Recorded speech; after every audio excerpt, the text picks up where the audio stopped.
అమరుడు ఈశ్వరచారికి తెలంగాణ జాగృతి కొవ్వొత్తుల నివాళి. కరీంనగర్ తెలంగాణ చౌక్లో బీసీల సమస్యల పట్ల ప్రభుత్వ నిర్లక్ష్యాన్ని వ్యతిరేకిస్తూ ఆత్మత్యాగం చేసిన బీసీ ఉద్యమకారుడు సాయి ఈశ్వరచారికి తెలంగాణ జాగృతి జిల్లా శాఖ కొవ్వొత్తులతో నివాళులు అర్పించింది.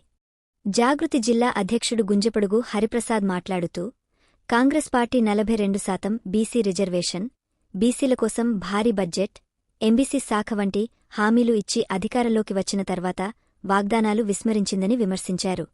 సర్పంచ్ ఎన్నికల్లో రిజర్వేషన్ను 17%కి తగ్గించడంతో నిరసనగా ఈశ్వరచారి ఆత్మబలిదానం చేసుకున్నారని పేర్కొన్నారు.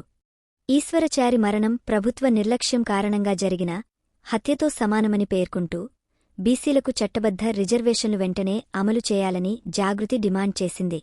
ఈ కార్యక్రమంలో జిల్లా కార్యదర్శులు, విభాగ అధ్యక్షులు, నాయకులు తదితరులు పాల్గొన్నారు.